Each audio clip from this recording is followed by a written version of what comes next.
मित्रों नमस्कार। मित्रों आज एक बार पुनः काशी एक रहस्य की इस श्रृंखला में मैं आप लोगों के साथ 18वीं सदी में सारनाथ की खोज बाबू जगत सिंह इस विषय पर चर्चा करूंगा, जिस पर प्रकाश डालने के लिए हमारे साथ उपस्थित हैं प्रदीप नारायण सिंह जी। महोदय हर हर महादेव। हाँ।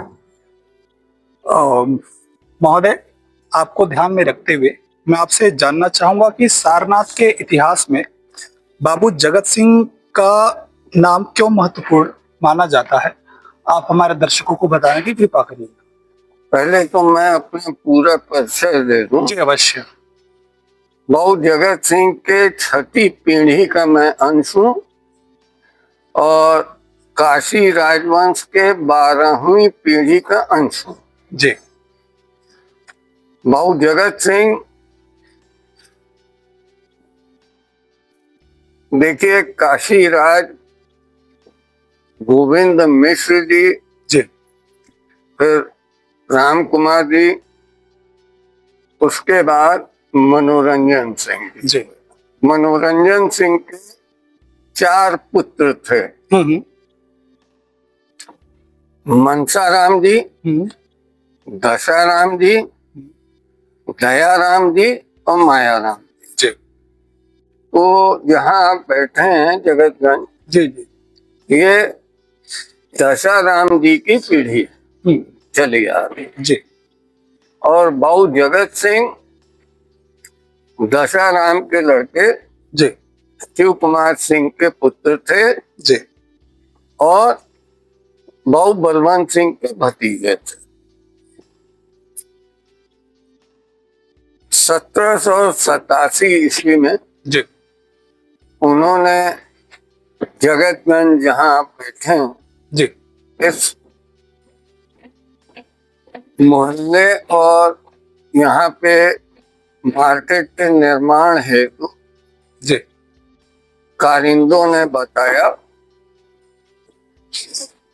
सारनाथ तो बाद में पड़ा वो नाम, क्योंकि उनकी जमींदारी थी और उस जमींदारी में शिवपुर मौजा में सारनाथ आता था। जी। तो ये उन्हीं की जमींदारी की जगह थी, जंगल था। तो कारिंदों ने बताया होगा कि वहां पे बहुत से सामग्री, ईंट पत्थर जंगल में पड़े हुए हैं। जी।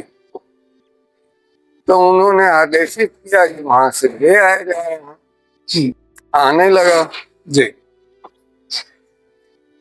जब नीचे वो पहुंचे जी। तो उन्हें एक बलुआ पत्थर का बक्सा मिला, जिसके किनारे किनारे 48 मूर्तियां थी। जी। और उस बलुआ पत्थर के अंदर एक हरे रंग की,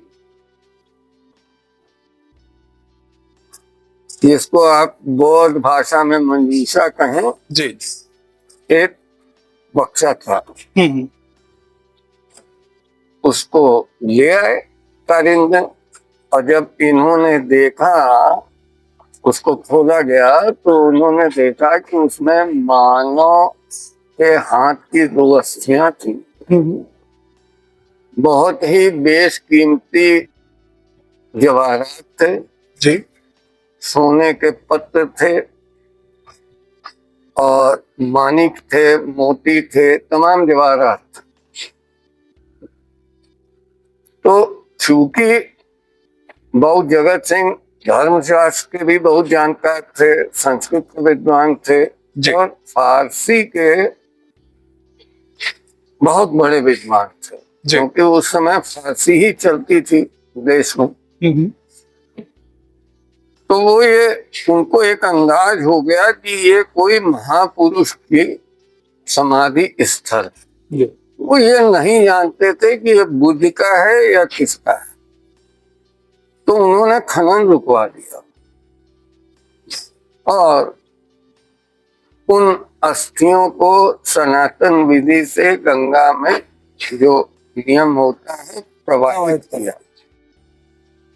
और जितनी बहुमूल्य सामग्री थी उस समय के तत्कालीन रेजिडेंट काशी के जोनाथन डंकन जी को सुपुर्द कर दिया कि आप इसे एशियाटिक सोसाइटी कलकत्ता में जमा कर, जी, क्योंकि उस समय की व्यवस्था थी कि एशियाटिक सोसाइटी कलकत्ता में ईस्ट इंडिया कंपनी के समय जो भी पुराने सामान होते थे वहां रखे जाते। जी,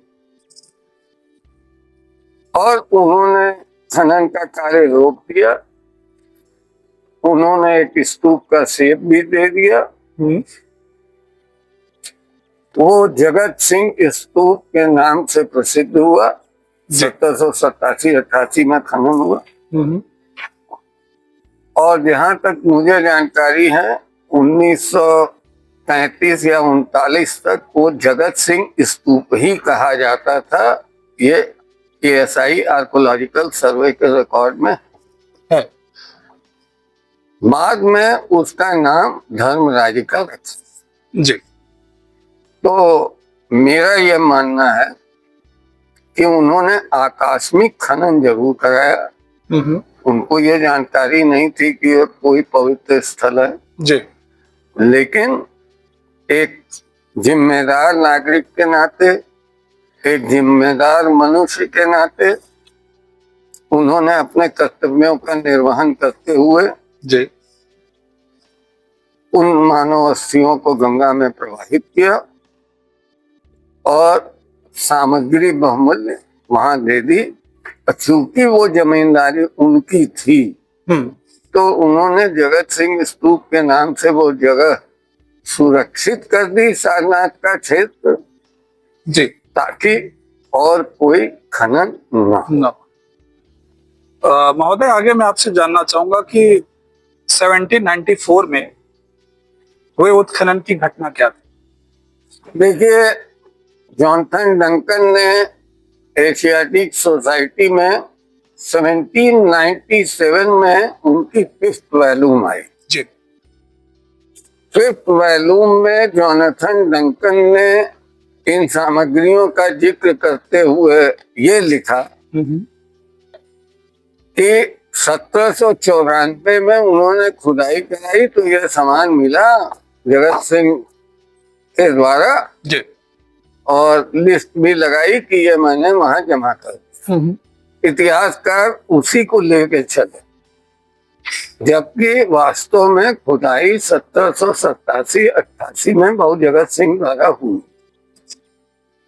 और उन्होंने क्यों 94 में खनन किया? जब हम लोग शोध कर रहे हैं और काशी नहीं अपितु देश का इतिहास बदल गया है। उन्होंने एक वरुणा पे 3 आर्च ब्रिज बनाने के लिए वहां तमाम पत्थरों को खनन करा। जोनाथन डंकन महोदय का ट्रांसफर जो है यहाँ से 95 में हो गया, वो चले गए। लेकिन उन्होंने पुल की पूरी भूमिका और क्या क्या उनको वो पुल बनाने के बारे में सामग्री चाहिए थी, जी, वो दूसरे इंजीनियर द्वारा 1795 से 1797 में बनाया गया। और उस पुल का नाम विक्टोरिया ब्रिज रखा गया, जी, जो कि 1942 में जीर्ण शीर्ण हो गया था तो उसको उड़ा दिया गया और उसके बगल में दूसरा नए पुल का निर्माण किया गया। और जब हम लोग आर्काइवल एविडेंस खोज रहे हैं तो आज भी वहां पुल का 1 खंबा 2 खंबा वर्तमान में है।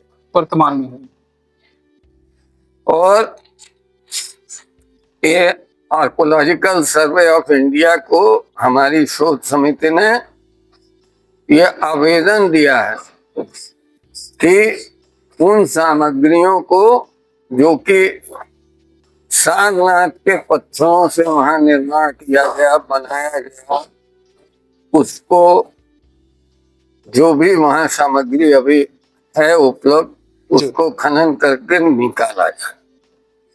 तो इस कारण से जो मैं समझता हूँ कि जॉनसन डंकन ने 87-88 में मिले सामान को अपने पास रखा हुआ था, या उन्होंने उसको यहाँ से भेज दिया लंदन, या जो किया, उन्होंने ये दिखाने की कोशिश की कि 1794 में खनन हुआ था और 1797 में ये उनकी फिफ्थ वैल्यूम आ रही थी, इसलिए उन्होंने 94 का जिक्र किया। और दुर्भाग्य ये है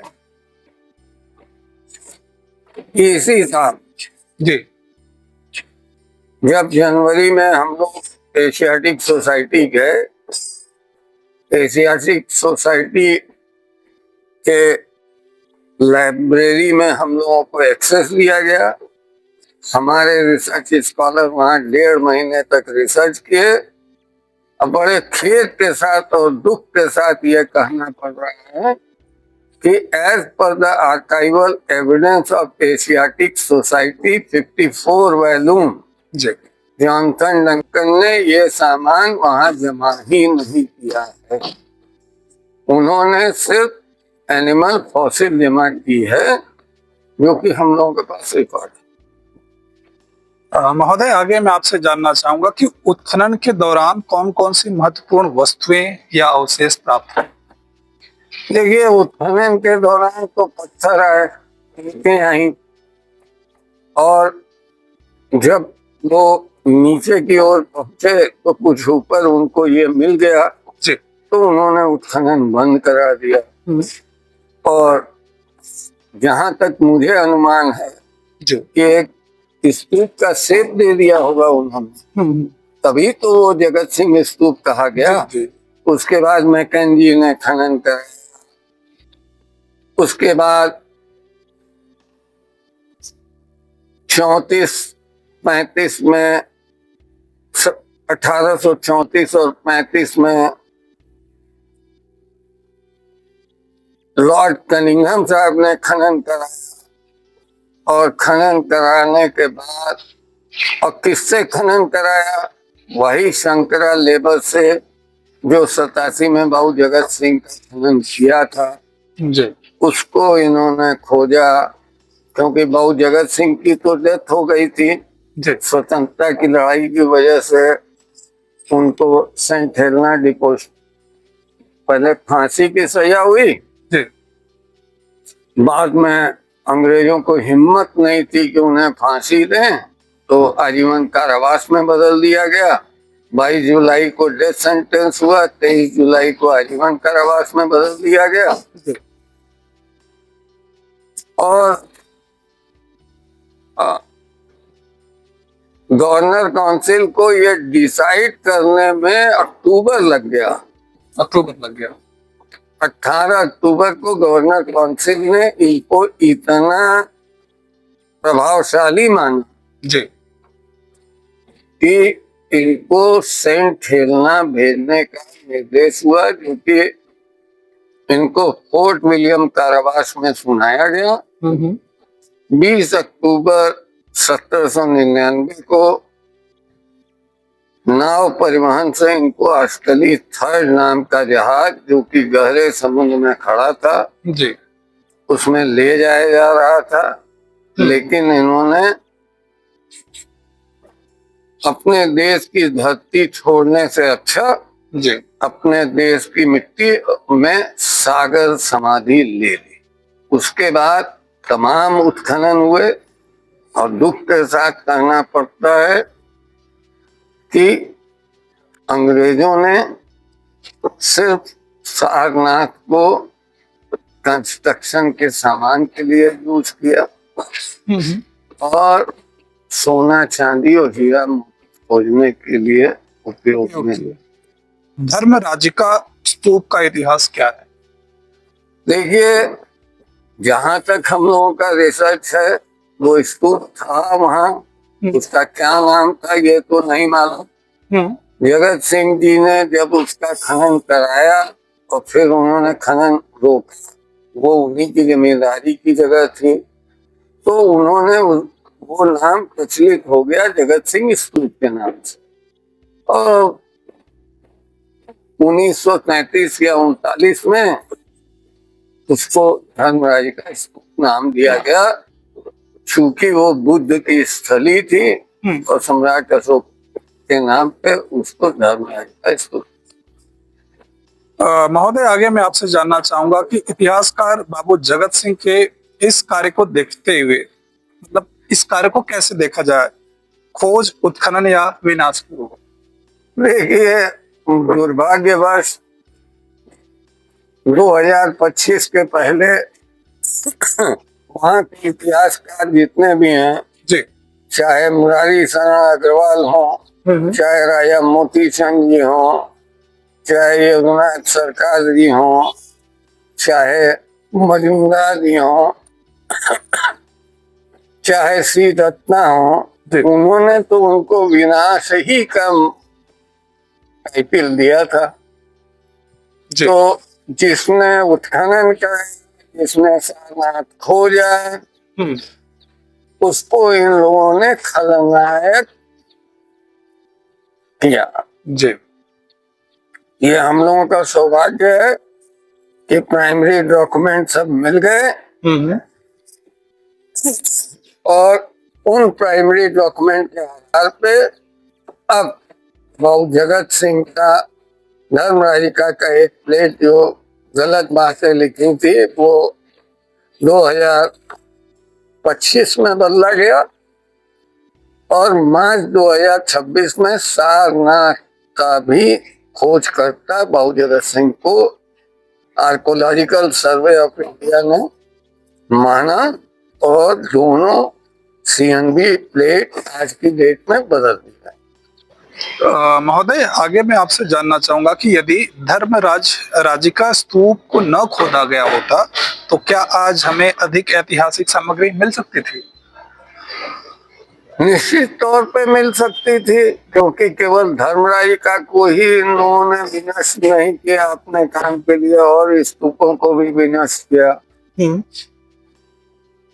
जो संपूर्णानंद संस्कृत विश्वविद्यालय है वर्तमान में, पहले ये मनसिया संस्कृत शाला थी जी, और बाद में आजादी के बाद 1954 में उसका नाम वाराणसी संस्कृत विश्वविद्यालय हुआ। 1974 में उसका नाम पुनः आदरणीय संपूर्णानंद जी के नाम पर संपूर्णानंद संस्कृत विश्वविद्यालय हुआ। जी, आपको जान के ये आश्चर्य होगा कि वहां भी सारनाथ के पत्थरों का पूरा उपयोग करके उसका मुख्य भवन बनाया गया। सारनाथ के पत्थर को जी, 1848 से 1852 और मेजर किट्टू जो कि मेन थे, जिन्होंने वो जी मूर्तियां भी वहां डाली थी, वो उसके मुख्य आर्किटेक्ट थे। जी, हाँ भी, तो और भी ज्यादा मिल सकता। अब भाई जगत सिंह जी तो चले गए, अंग्रेज थे, उनको यहाँ जैसा चाहिए था उन्होंने यूज किया। मेरा ये सवाल है कि जब जॉनसन डंकन महोदय जान गए थे कि ये कोई समाधि स्थल है,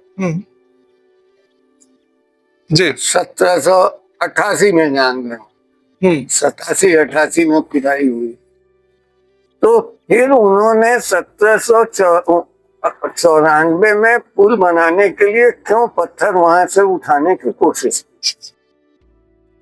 और वही नहीं,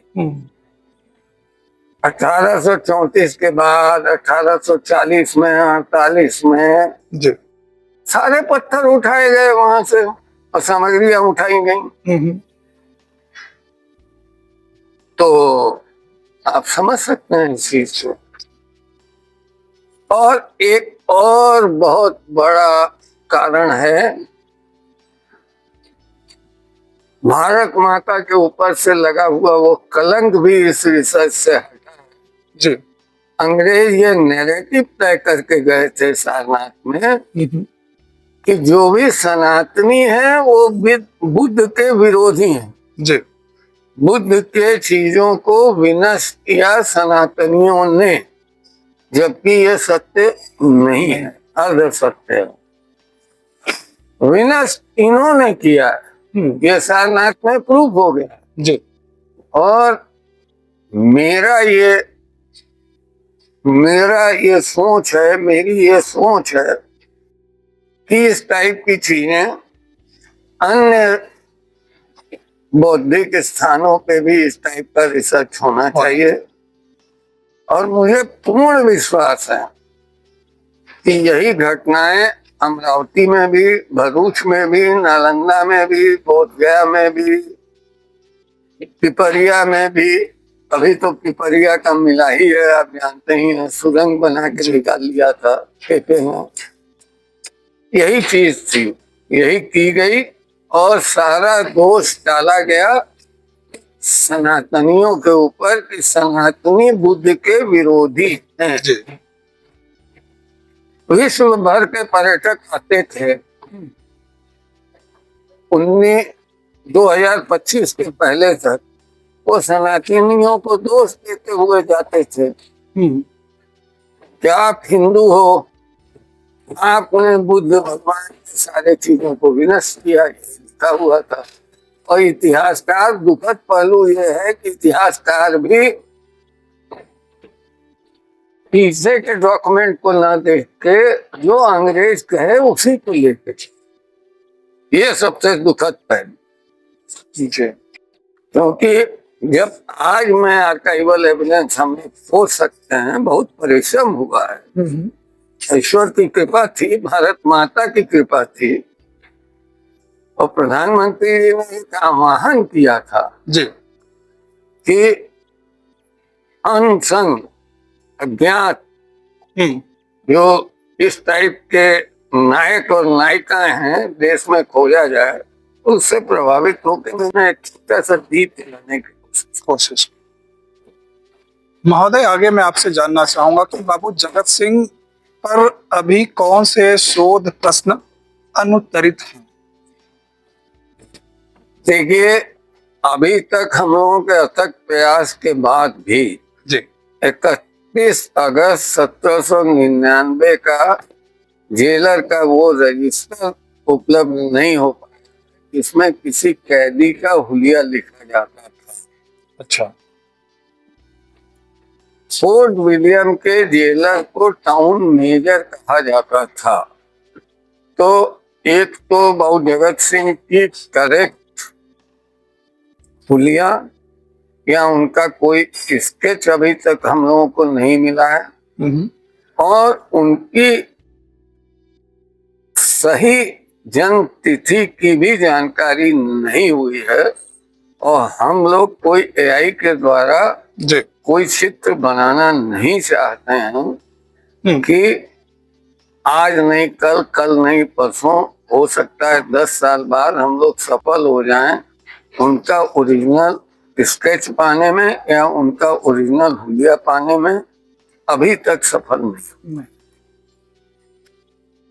महोदय, आगे मैं आपसे जानना चाहूंगा कि यदि बाबू जगत सिंह की भूमिका का निष्पक्ष मूल्यांकन किया जाए तो उन्हें इतिहास में किस रूप में याद किया जाना चाहिए? देखिए, वो सर्वधर्म संभाव के प्रतीक थे जी। सभी धर्मों का आदर करते थे। वो धर्मशास्त्र के भी विद्वान थे, वो संस्कृत के भी विद्वान थे, और फारसी के तो बहुत बड़े कवि थे जी। वो भी अभी अनछुआ है, क्योंकि उनको नाइटिंगेल ऑफ इंडिया की टाइटल थी। लेकिन कोई भी उनका तस्करा, कोई भी उनका पर्शियन का कविताएं, ये अभी तक हम लोगों के खोज में अनुत्तरित हैं, मिल नहीं रही हैं। इसका रीजन है कि यहाँ आप बैठे हैं, यहीं से उनको उस समय अंग्रेजी सेना ने घेरा था। जी। 18 मार्च 1799 उनकी यहीं से गिरफ्तारी हुई थी, और गिरफ्तारी के बाद जितने काम के कागज थे लेते हुए उनके पास विश्व स्तरीय पर्शियन की फारसी की लाइब्रेरी थी, वो सब आग लगा दिया तो नष्ट हो। जगह यही था। महोदय, आगे मैं आपसे जानना चाहूंगा कि सारनाथ की इस घटना का भारतीय इतिहास और विरासत संरक्षण के लिए क्या संदेश है? मेरा यही संदेश है कि सारनाथ में तो सारी बातें क्लियर हो गई हैं जी। प्राथमिक स्रोतों से क्लियर हुई हैं, कोई किस्सा कहानी नहीं है, कोई अतिशयोक्ति नहीं है, एविडेंस है। एविडेंस है, और विश्व में ये चल रहा है, भारत में तो चल ही रहा है। जी।